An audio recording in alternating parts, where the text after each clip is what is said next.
Victoria Adela Breckwich Vásquez is a community-based public health practitioner and researcher/activist. She has over 35 years of experience in community-based public health and healthcare sectors in the U.S., Peru, and Mexico, working in partnership with communities of color to improve health and well-being. She is currently a senior administrator for the First 5 Alameda County in California, building and linking county systems to support family and child health. Previously, she was a lecturer and taught undergraduate students at the University of Washington, Bothell School of Nursing and Health Studies. Vicki's main research/activist endeavors centered on Latino health using community-based participatory research and other engagement frameworks.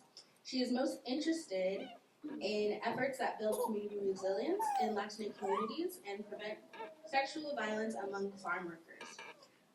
Previously, she worked for the Seymour Community Health Centers as Vice President of Preventative Health Services, Education and Training, overseeing multiple patient and community-directed programs, including health education, nutrition, registered dietitians, women's, infants, and children, and maternity support services. In 2018, Dr. Breckwich Vásquez co-founded and led the BASTA Coalition of Washington with former Representative Phyllis Gutierrez Kenny and Guadalupe Gamboa. She graduated with her doctorate in public health from UC Berkeley, with a master's degree in Latin American Studies and Public Health, and with a bachelor's degree in Latin American Studies. She is a Peruvian American with Quechua/Chimu ancestry, enjoys cycling and hiking, practices and teaches mindfulness meditation, loves Latin dancing, and enjoys everyday presence with her husband Benjamin and their 2 dogs. And I just want to say, it's not every day you get to meet the shoulders of the giants you stand on. So I just say this because she brought this program to Bothell, and I would not be here, our students would not be here without the great work that she did, bringing that partnership here together. So we went from a class to a volunteer program to now with our largest cohort ever on campus, and then even completing a service project focused on the largest Latino culture event on campus. So thank you so much. We are very excited to have you here, and everyone please give me a warm welcome.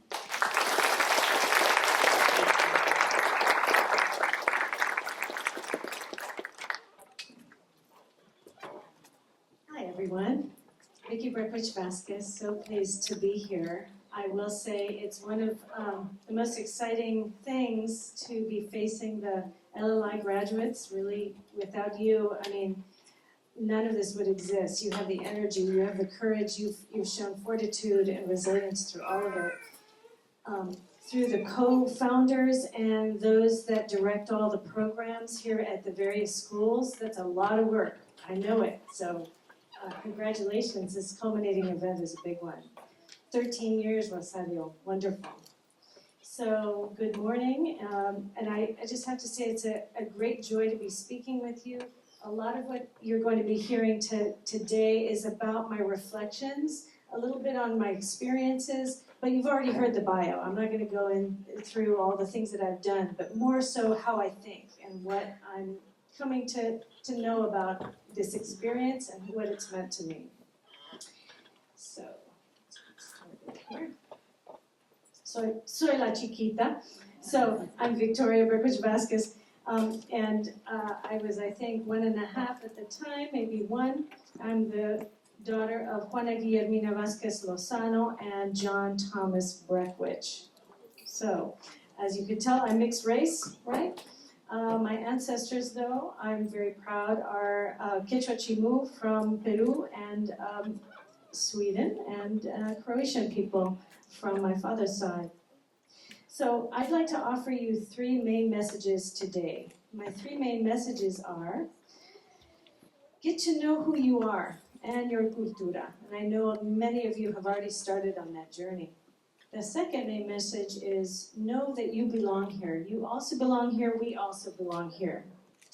The third main message is, know that community service and being of service to your community is perhaps the most important part of your journey in life.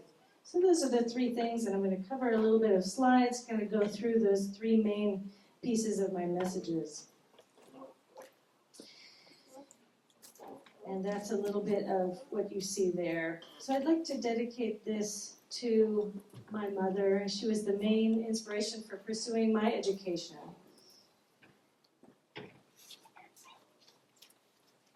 So when I was 15, my mother sent me to Peru. And this is a little bit about getting to know yourself in Acultura. Granted, our family is from there, but when you're 15 and you're causing trouble in middle school, you're like, okay, this is not a pleasure trip. This is going to be something else. So at the time I was listening to Van Halen. Of course, we all love Van Halen, some of us. And Motley Crue. So those are two heavy metal rock bands. Many of you might not know those, but it didn't signify that I was growing up in like the straight line that my mother wanted me to, right? So these were not suitable. So when I arrived to Peru, I received a lot of lectures from my family, right? A lot of lectures about what are you doing with your life? How are we going to make sure that you're not going to cause trouble here? And also, I was challenged, though, to try new foods and to take public transportation and really get to know the family there. Now, the opportunity of a lifetime, I did not realize that that's what it was. It really signified that this was the opportunity. I was going to meet my Quechua-speaking family members. I was going to sit with them in community. I was going to go to village meetings. I was going to see how things are done and see how people thrive in the space of economic poverty, right? That you can be rich in spirit, in happiness, and confidence in who you are as a people, but you can be economically poor. I did not quite understand that at 15. I was still trying to put it together. So, this is a whole new dimension opened up to me about who to consider myself, how to consider myself, how to think of myself. That was the beginning of the curiosity that, I really didn't have growing up where I could learn about Latinos in the U.S. I didn't have that kind of textbook, right? That was the magical textbook that we're all waiting for to actually show us what it is that Latino contributions are in the U.S. We don't see that magical textbook. Maybe in your LLI program you have, really curated for you a number of things that you can consider and be proud of. We did not have that back in the pre-internet days, right? So you had to go to the library or you had to go to the country to learn about things. So, I'm thinking a lot about this.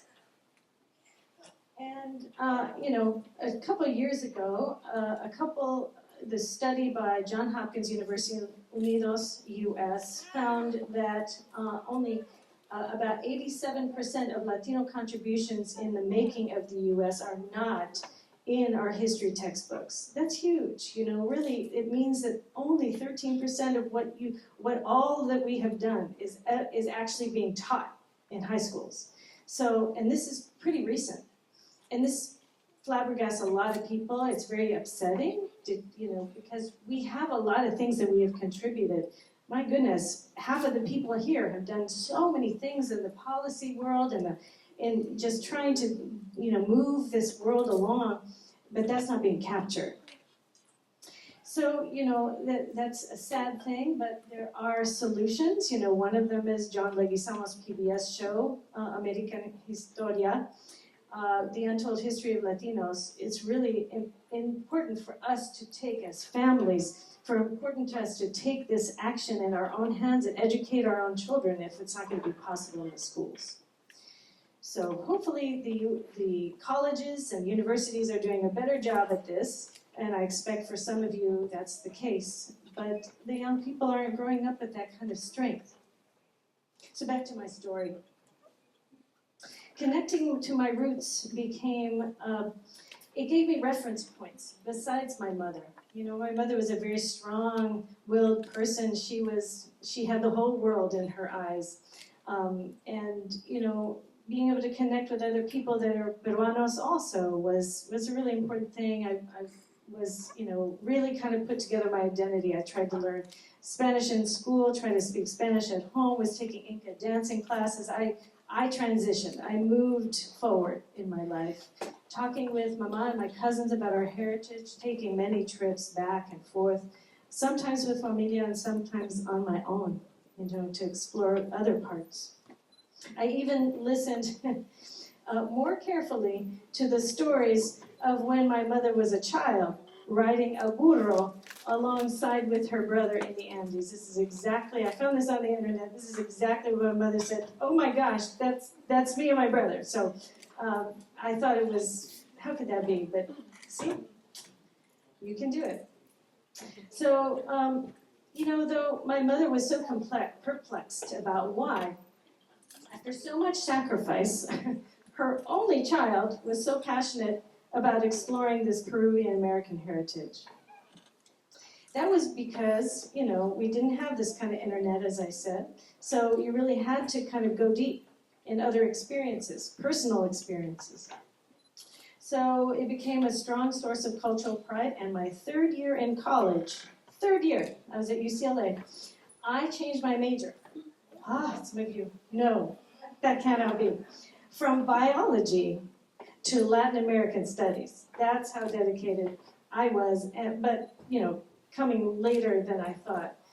Maybe not the best choice for me in my future, but my mother sat me down and she wanted to talk about my future. And all of our families should be talking to you about your future all the time. And you should have good answers, right? So I had some good answers, but she was really, distraught that maybe I wouldn't be a doctor or lawyer or CEO of her immigrant dreams. It would just be me trying to, climb my way. She wanted me to have the security of an education that is entirely mine, right? That's what an education is. She taught me that's entirely yours. Nobody can take it from you. But she wanted me to have financial security as well. She wanted me to be able to potentially have a security where I could have a job and not have to depend on anybody. My dad had left when I was 2, and so she was responsible for supporting me and supporting the rest of the family that she brought to this country. So she felt from personal experience I needed to have an education for myself, but one that would hopefully make me some money. So at my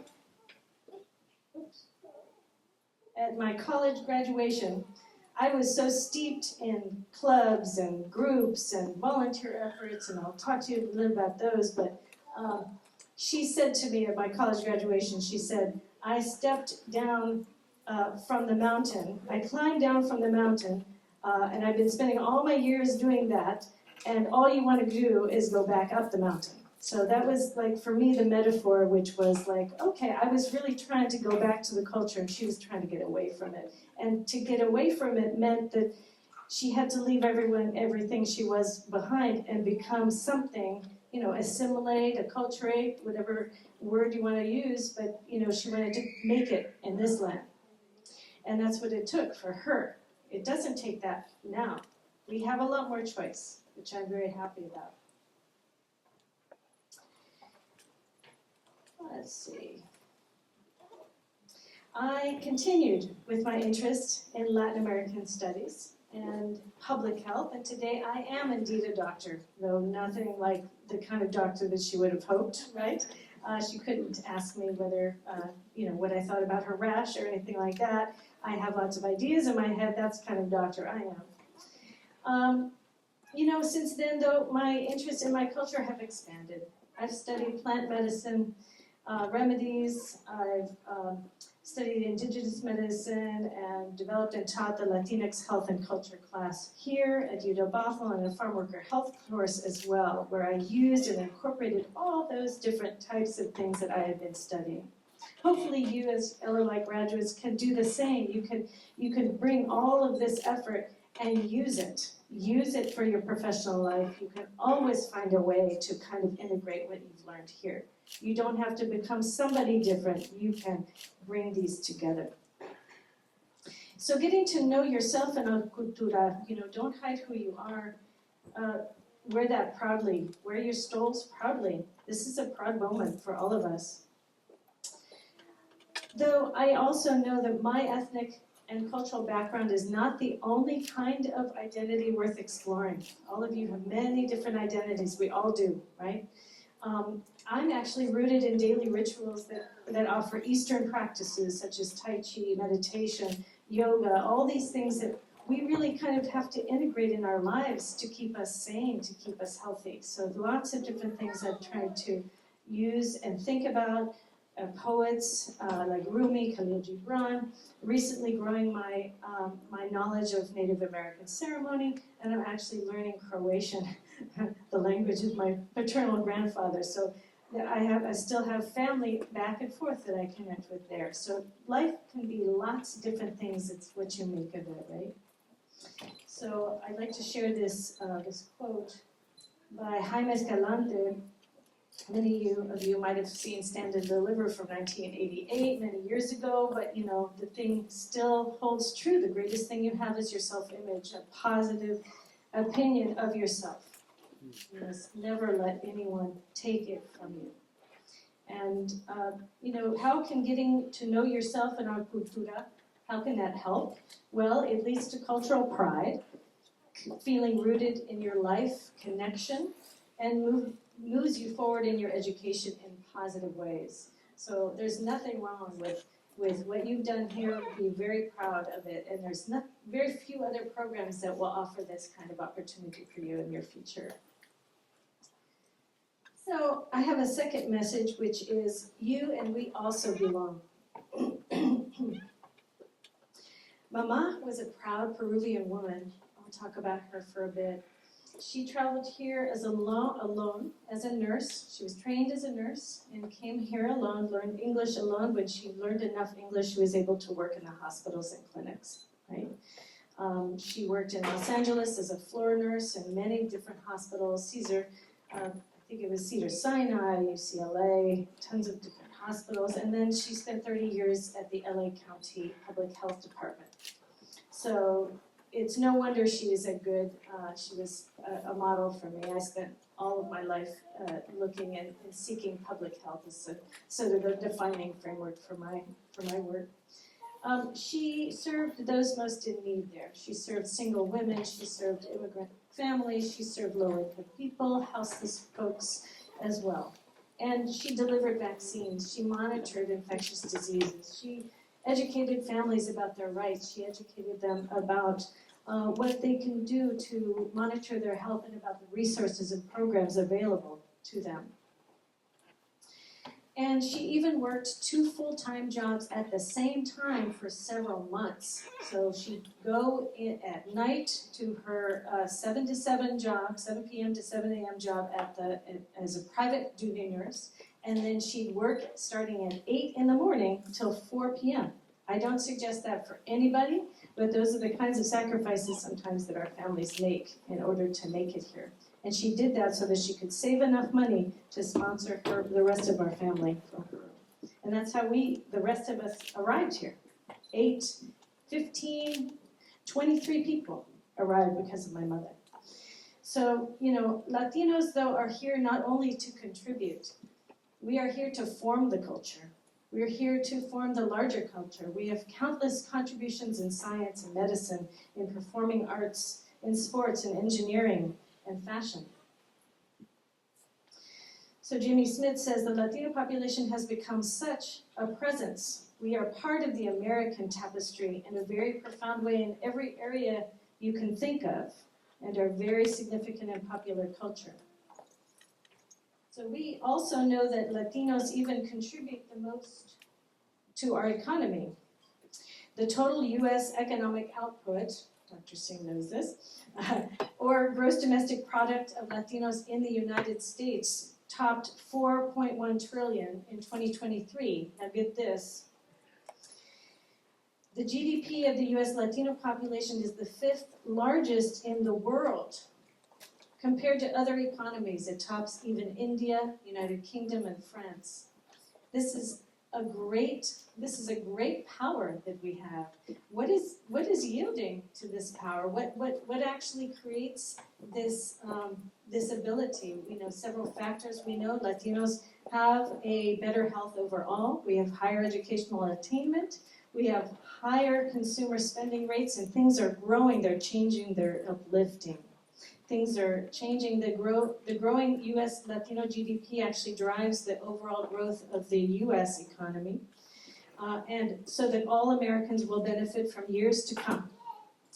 From our Latinos' hard work, our resilience, and our optimism. So, in the end, the American dream, as is said, is not a sprint but a marathon, but it's actually a relay. Our families don't always cross the finish line in the span of one generation, but each generation passes on to the next the fruits of their labor. Julian Castro, U.S. Housing and Urban Development Secretary.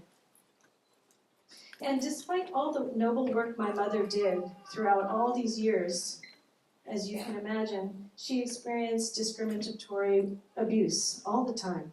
Verbal abuse from others saying, go back to your country, learn English. What wasn't she told and yelled at? Even in her place of work.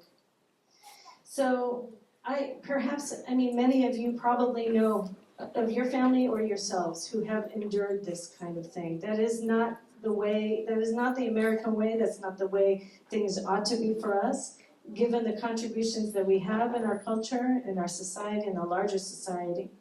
And, we deserve to be here. We also belong.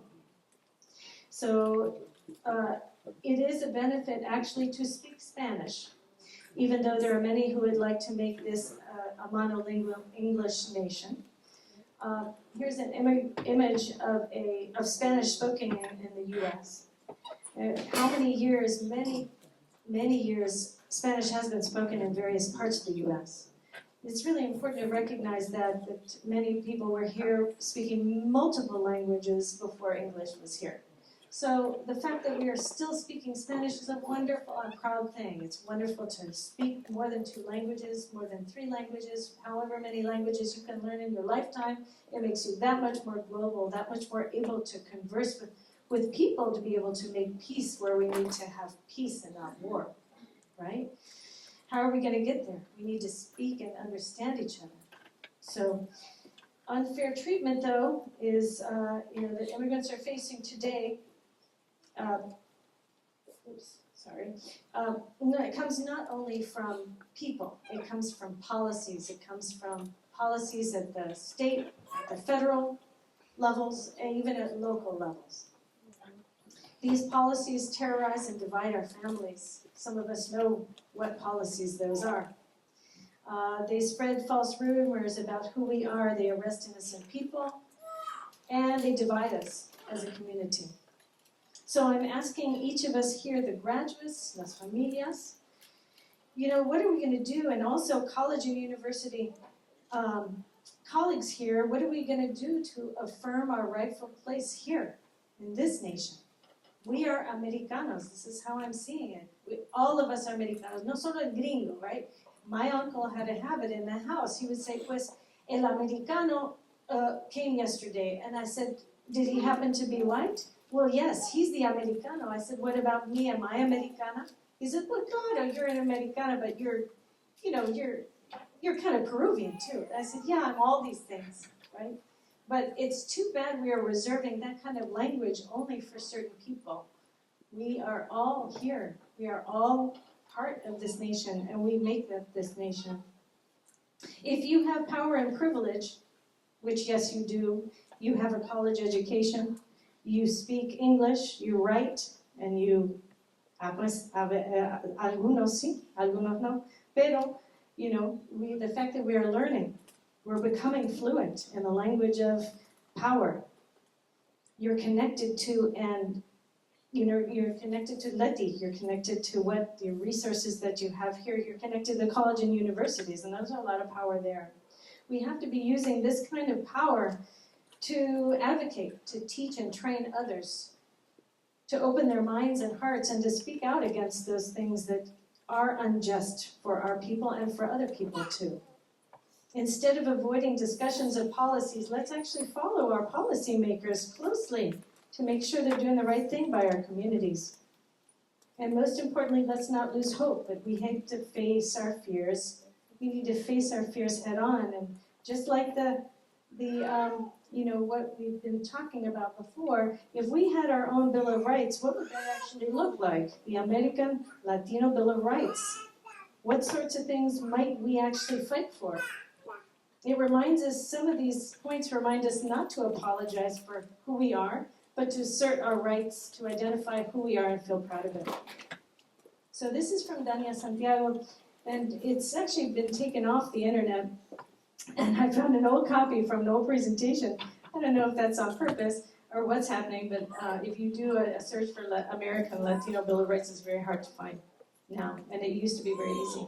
So these things are disappearing, and we need to hold presence for them. We need to bring them back into our classrooms, into our families' lives. Take a picture of this, share it with your friends. I mean, really, you won't find anything like this. And this is kind of forward thinking. This is the kind of thinking that we need to do about what kind of rights we need to adhere to. And there's nothing official about this. This is not beholden, there's no state official that will get behind this and say, yes, this is the American Latino Bill of Rights. That doesn't exist, right, in real policy, but exists, it can exist here. And that's the most important place, and here. So, there's that quote from Gloria Andanzua. She's a Chicana poet and writer. And she was really forward-thinking in making sure that we don't stray just because something is hard, that we lean into it, right? And we dance to it. Many of our cultures have dancing. Dancing was a form of protest. Dancing was also a form of celebration. And dancing was affirming who you are. So dancing is don't stop dancing, that's for sure. I mean, I gotta take it back up, because dancing, without dancing, you're kind of stiff in life. But just kind of lighten it up. Dance at your family's, at your family's gatherings. Don't be shy. I see a lot of people say, oh my God, not that music again.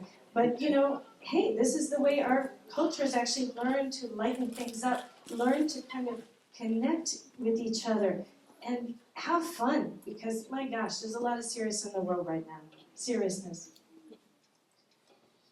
And my dear colleague who has passed away recently, former Representative Phyllis Gutierrez Kenny, she was really forward in thinking this concept. We also belong here. She even went to Mexico and said that. She said that to representatives there. She's saying, look, I belong here and I belong in Mexico. I belong in all of these places. I belong on this earth. We all do. And it's a struggle because a lot of people are telling us we don't belong. So keep this in mind. Keep her in mind. Let's live her message. And the final one, my final message is be of service to our communities. The thing is, the LLI graduates already know about this, right? You've been of service this last 5 months, if not more, if not longer. You've created your own projects. You've created your own way of expressing what you care about. So I'm going to talk a little bit to that, because maybe our familias are a little bit like, what are you doing? Just go ahead and kind of get this done. Time is of the essence. Make some money, let's get our house, let's get, let's get things moving. And I'll tell you, I struggle a lot with that too. So, I don't need to tell you though, that due to our own efforts, and in no small part by our contributions of our families and the sacrifices of our communities, that's our success. Some of us think, oh, this has been all me. Actually, no, it hasn't. It's been all of these folks committing to having these programs.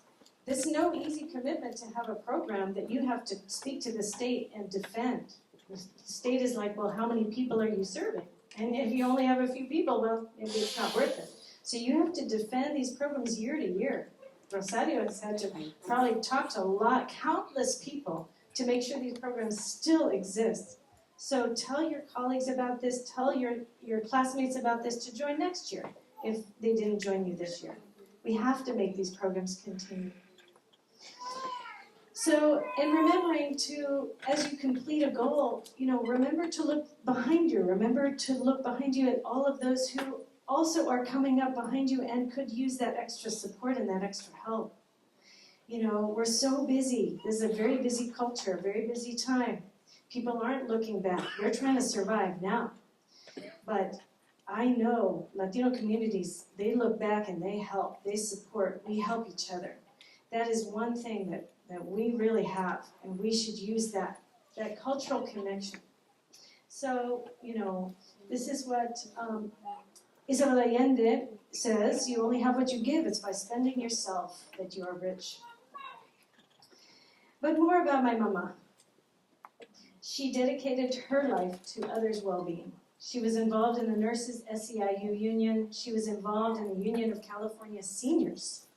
She and I would go to Sacramento and protest. And then she would take a nap in the car. She was so tired. She was in her 70s.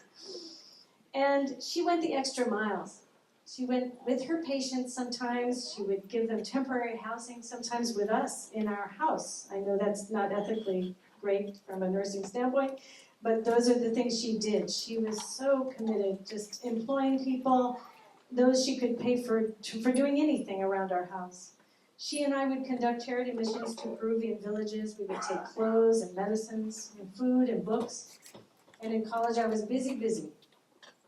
As you can imagine, I was an undergraduate student as a director of Central American Refugee Aid Project.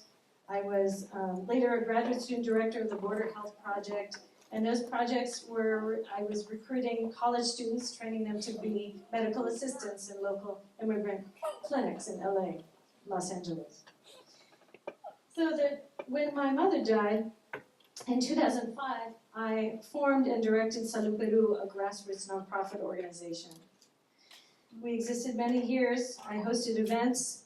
Even my birthday were fundraising events. I don't know, Rosario, maybe you do fundraising everywhere for everything, right? Christmas dinner, come up. There's the hat at the start of the table. We hosted events to raise money for community development and women's empowerment projects throughout the Peruvian Andes. I learned to allow the community's voices to be heard, to be uplifted, and not speak for them. And these experiences helped me solidify my community engagement and advocacy work with the City of Berkeley Public Health Division, and later my work at the University of Washington on farm worker sexual harassment prevention here in Washington for the next several years. So this is really important work that, in fact, will follow you. It's not just a side thing that you have in LLI. This work will follow you. You can take this forward, move this forward. Not only put it in your resume, but live it a little. Right? You have changed because of this experience. So a little bit of what we did, we worked on farm worker empowerment.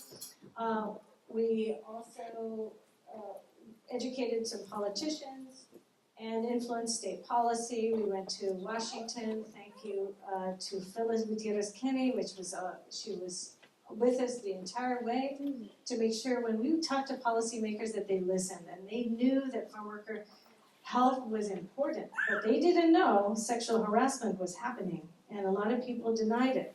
And it was something that no one wanted to talk about. It's something you don't mention. So we brought it out into the open. We actually ended up doing some trainings throughout Washington, and it's still going. We get funding from the state government to do trainings of agricultural workers to prevent sexual harassment. That work still goes on. So all of these things were spurred on by college experiences that I had similar to LLI.